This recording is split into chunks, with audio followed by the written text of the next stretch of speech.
Hello, YouTube family.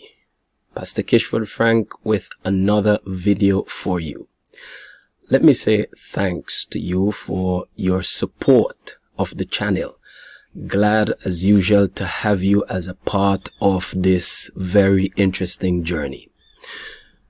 We are starting a series of lectures and talks under the JISTA brand.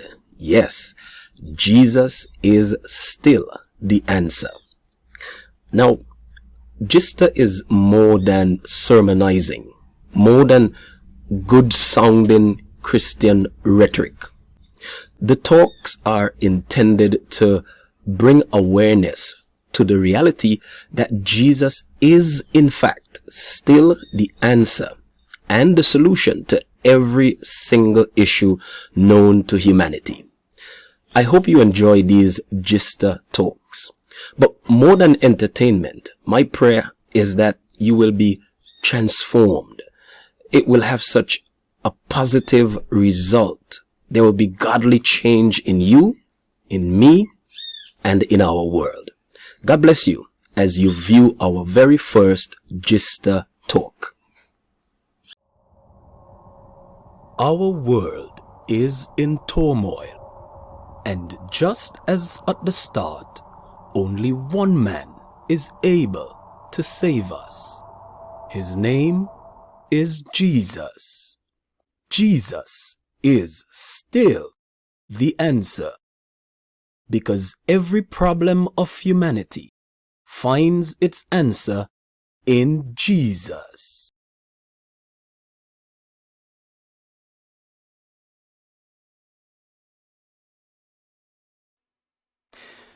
Hello. I want to share with us on a subject matter that is very important, as it is very troubling. It pertains to the Word of God and the voice of God. And where we are today, where that reality of the Word of God and the voice of God is concerned. Theology is at the crossroads again. It has always had its rival.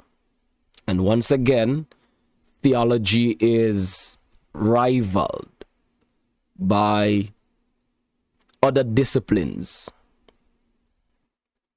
Psychology, sociology, and the list goes on as to the number of disciplines in our human society and life where we challenge God Himself.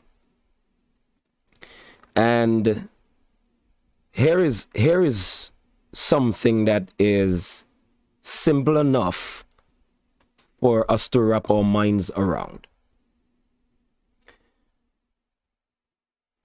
Not every person can claim to know medicine. Not every person can claim to know law. But we are in a day and age when everyone thinks they are theologians, to the extent where they can determine its usefulness in our human experiences.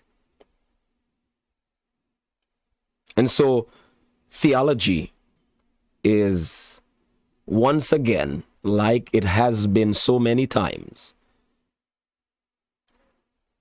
rivaled by other disciplines, as I said.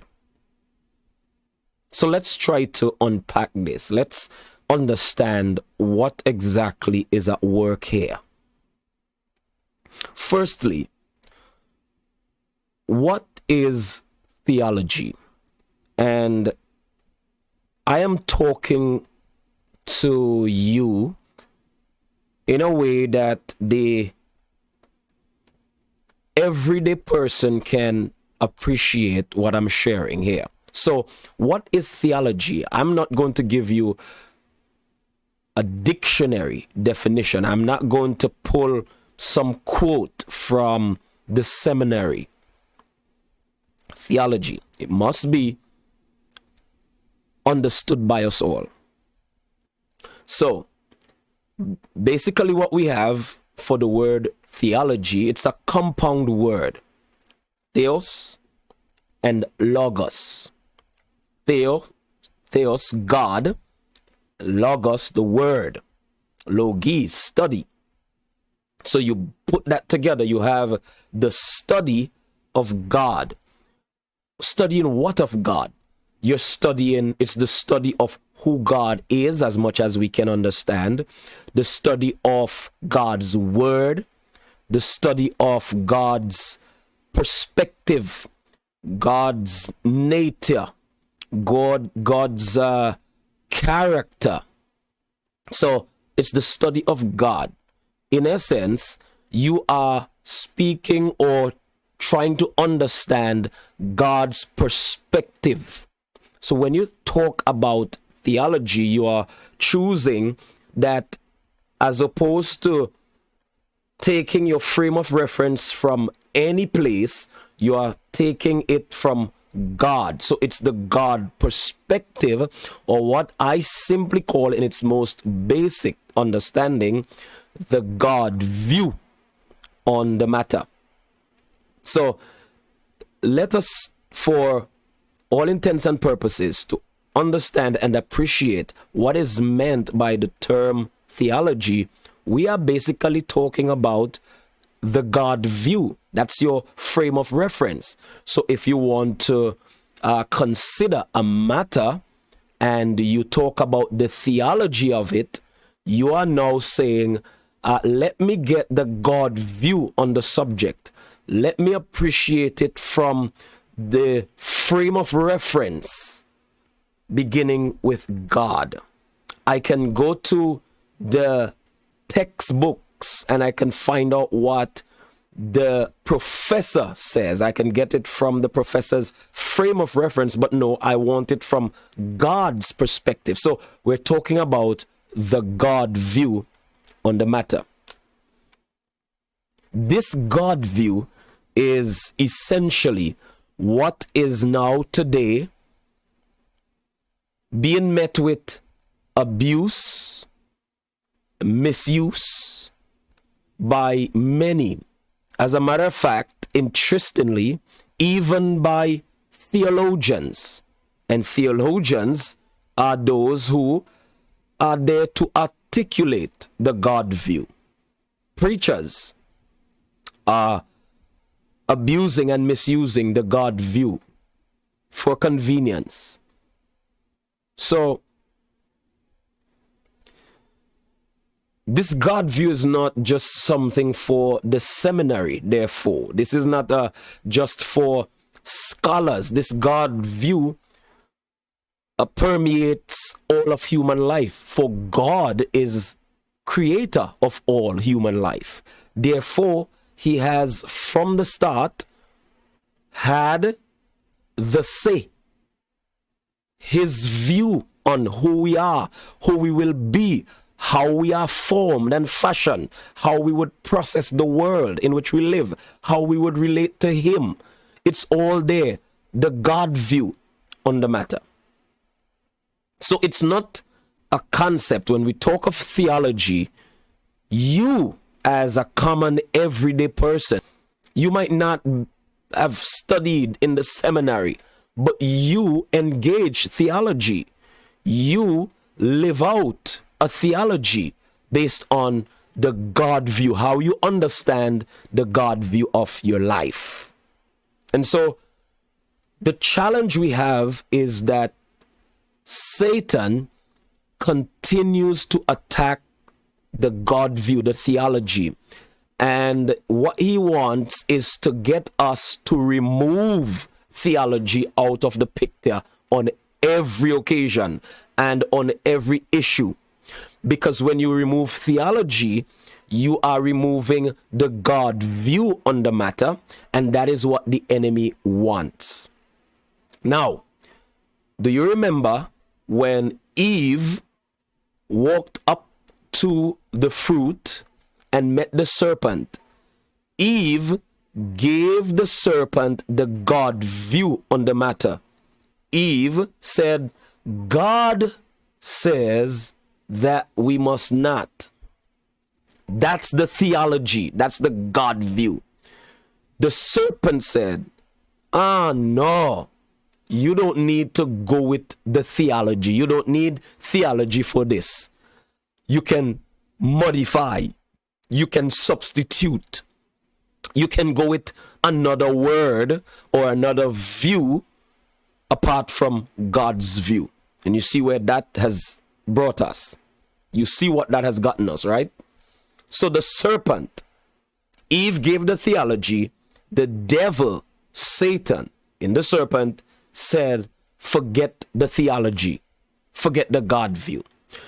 That tells me and should tell us that right down to today, anytime you hear anyone tells you that you are dealing with an issue, you are dealing with a subject matter in this world, but you are called to abandon your God view, to put that out of the way, then they are speaking on behalf of the devil. Hear me? They are speaking on behalf of the same serpent who told Eve to lay aside the God view. It's not a theological matter. This is not about theology, Eve. That's what is happening today. It has become more sophisticated than that first conversation, but it's the very same thing. So you have many people today. This is how they now express their makeup, or how they relate. This is how many people now relate to the God view. You have people who, for them, theology is good when they are on their dying bed. At that point, they want to hear from God. They are interested in the God view. But while they are living it up and having the time of their lives, they consider, well, God, you should be silent for now. I do not need your view on life. That's how some people relate to the God view, the theology. They only want God conveniently. And so there is this abuse of theology, this abuse of the God view. Another way in which we abuse the God view is that as human beings, we consider ourselves to be very evolved and have now progressed to the stage where we are advanced of God himself. And so we think that everything else is a graduate level to theology. So when I get in touch with philosophy, I no longer need to consider the God view on a matter. When I get in touch with psychology and sociology, because we study, we are learned and we excel in life and we progress, we come to the point where we think we can now tell God, we can now be we have arrived, self-actualization. So theology and God view is now relegated to those who can't do better, those who are, as I've heard in some circles, uneducated. You can check the God view, but we are well read. We have studied. I don't know study what. That can be above God, but we have expended ourselves in the education that this world offers, and now we know we no longer need God's view. We define for ourselves everything, forgetting that it is the God view that actually gives us our very origin and all the skills, abilities, and gifts that we have used to gain intelligence. Now, even Christians feel it's okay to be so progressive that we are advanced on the God view.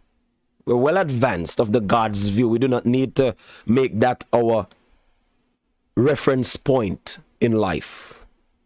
And so you have Christians who we pick up God's view when we want it, and we put it down when it doesn't match our liking or it doesn't fit our convenience. So we operate with God as the God view is like God is an old guru who lives in the hills, and we go to him when we deem it that we have a need for his wisdom. Yeah? So when there are certain things in our lives that definitely this is one for God, we check him out. Let's hear his opinion on the matter. But because his opinion is one among so many other intellectuals in the world, there are times we do not need God's view on the matter. We can check our intelligence. We can check our own education, our own brilliance.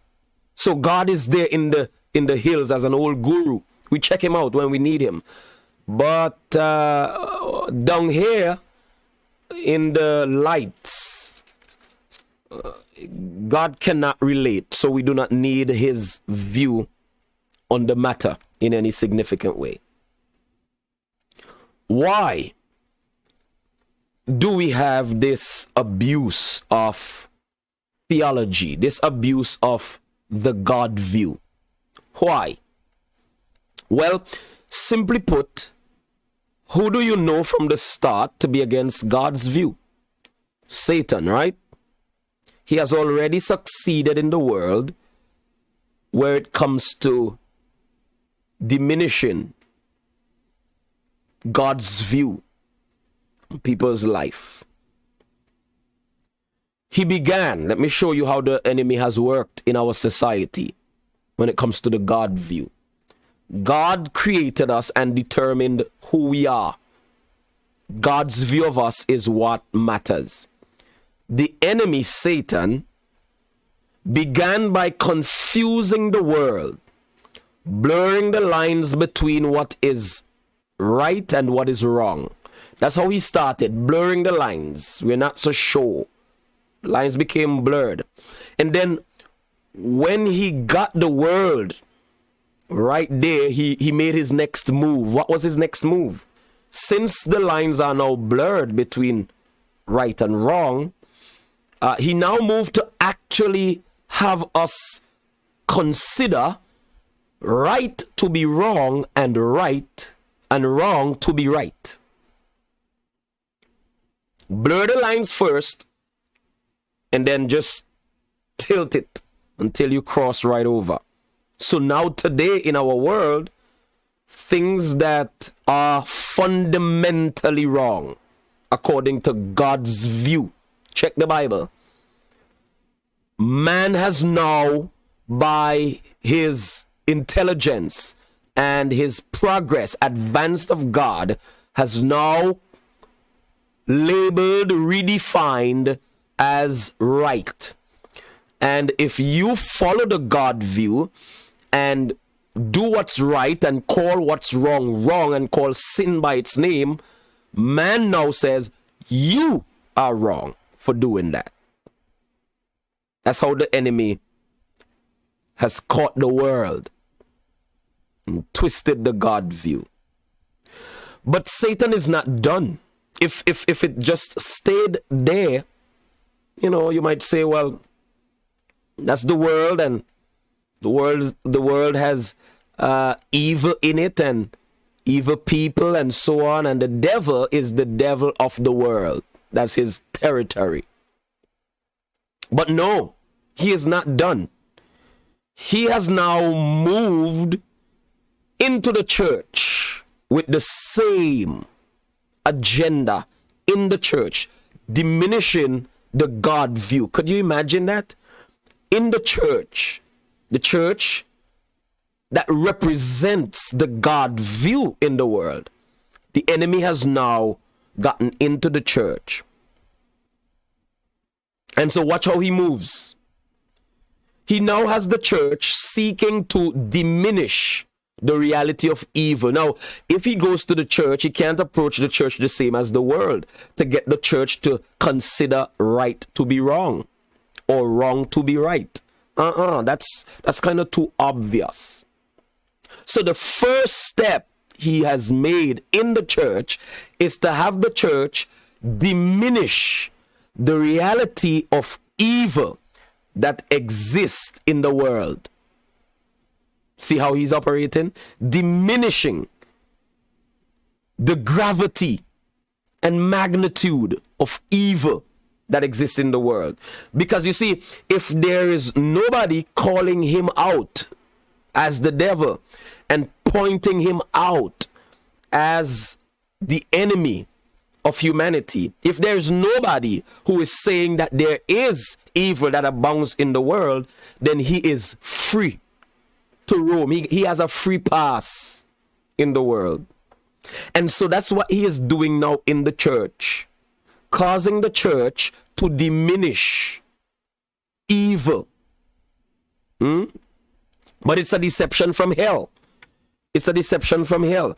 Now, what do I mean and how do I know that the Christian church is diminishing evil in the world?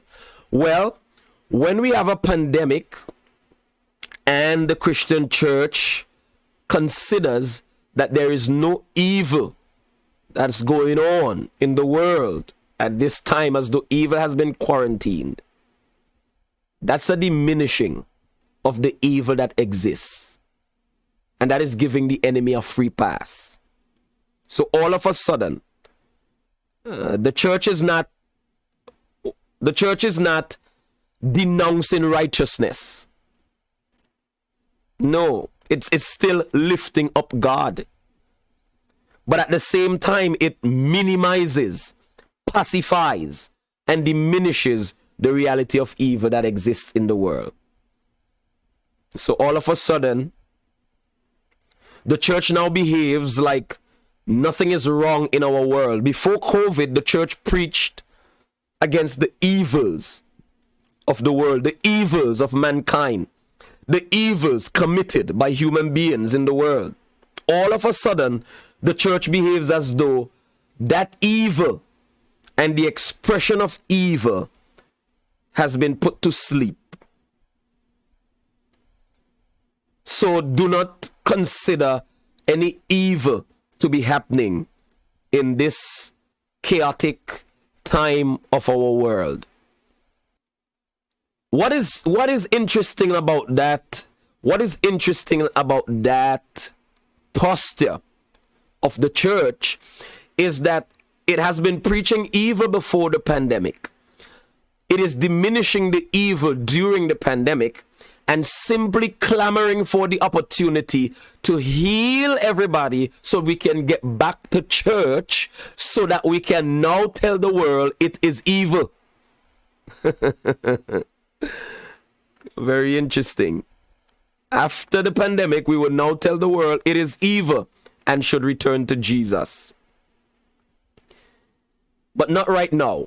For now, There are no evil men anywhere doing anything evil. Evil has been quarantined during this period.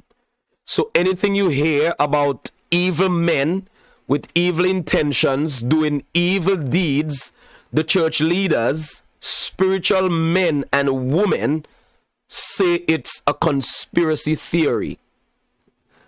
Evil in our sin-sick world that gets progressively worse as we get closer to the end. We are now diminishing those instances of evil and the reality of that evil. And anything considered to be evil in our world is a conspiracy theory.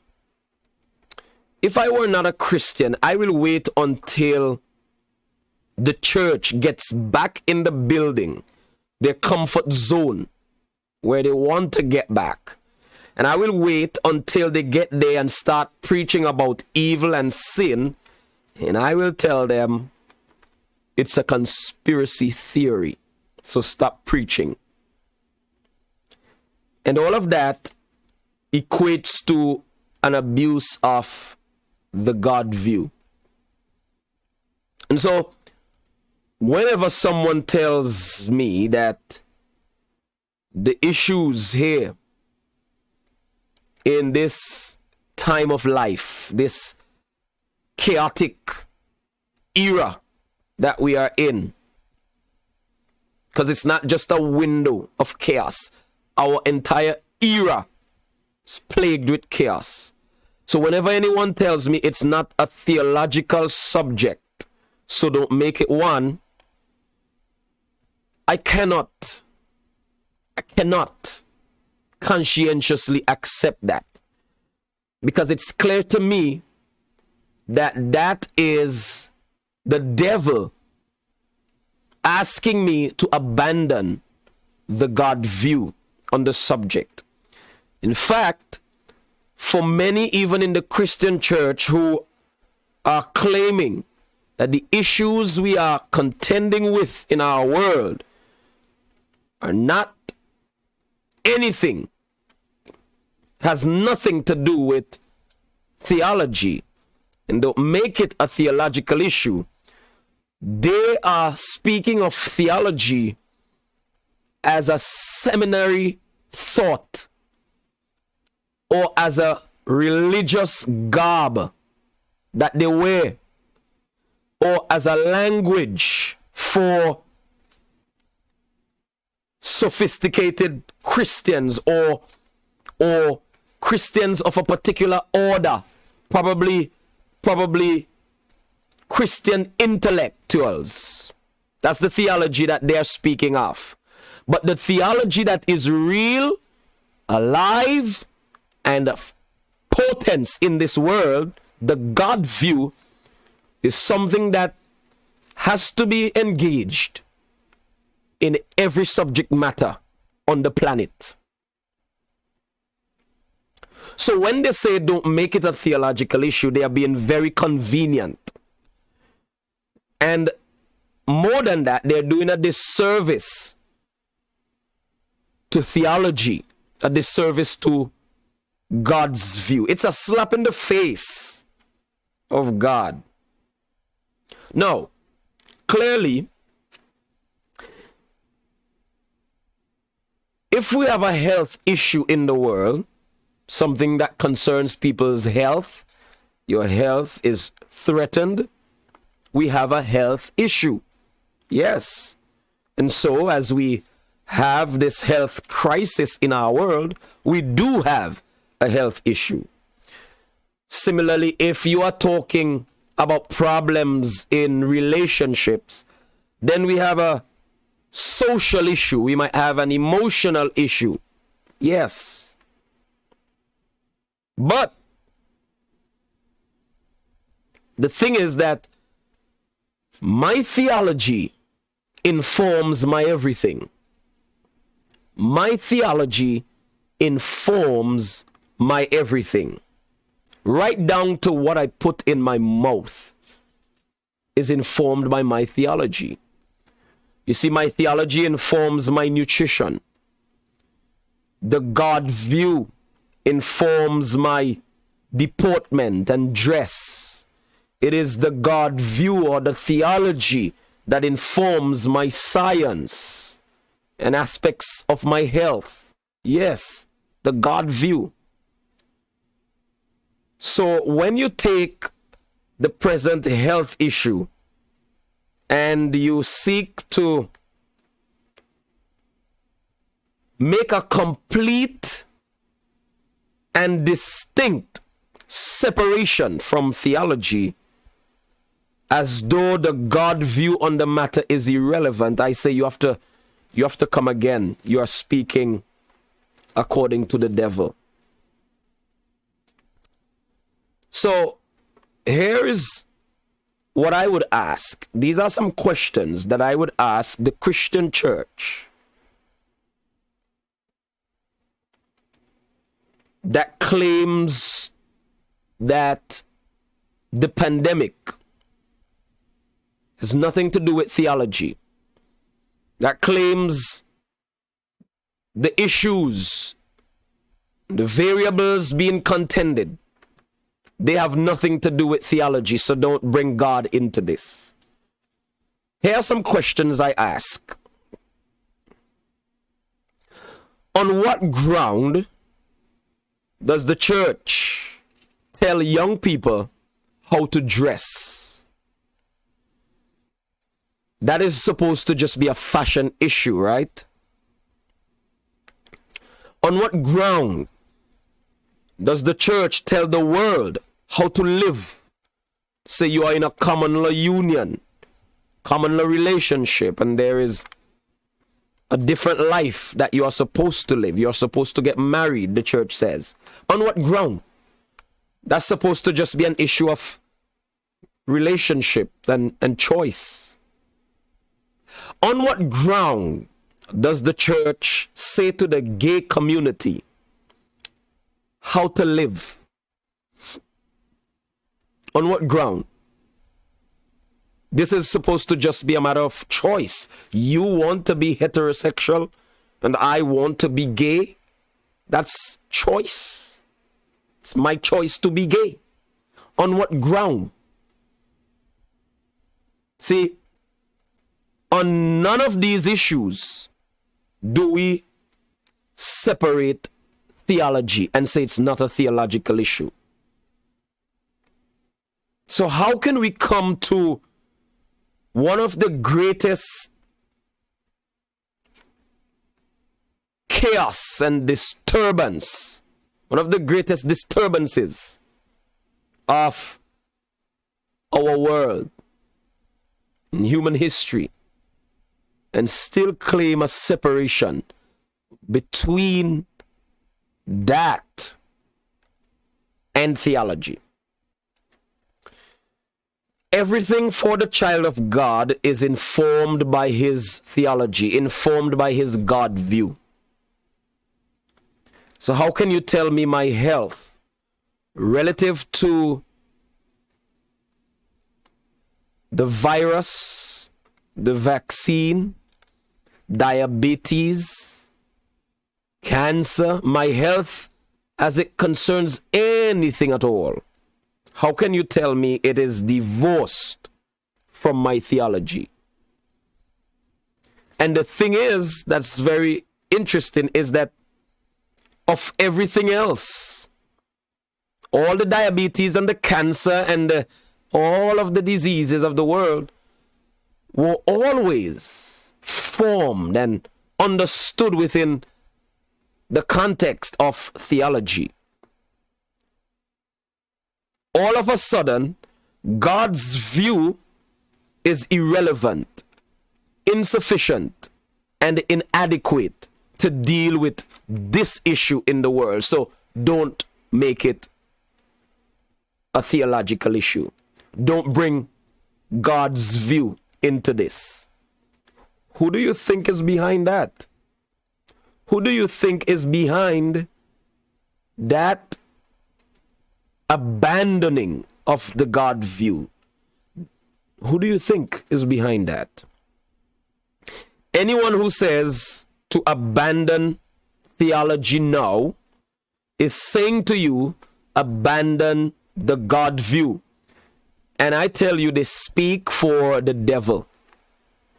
Some of them unwittingly, but some are direct agents of the devil. I am a child of God. This is my summation. I am a child of God. My body is God's body. The Bible tells us that. That again is the God view. It takes a God view to understand whose body it is. I am accountable to God. And so my God view is of most importance and first importance on any subject matter, including this present matter. So I choose to follow my God view on this subject and all subjects.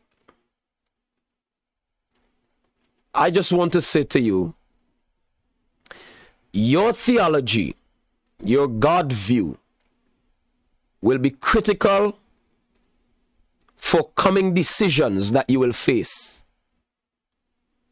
If you abandon your God view now, if the devil gets you to abandon your God view on this matter, he will gain ground in getting you to abandon your God view on far more eternal matters that will be at stake around the corner. Up ahead, there are going to be very clear,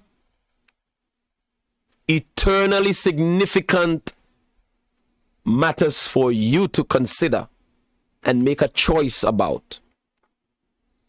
It is going to take your God view to make the right choice.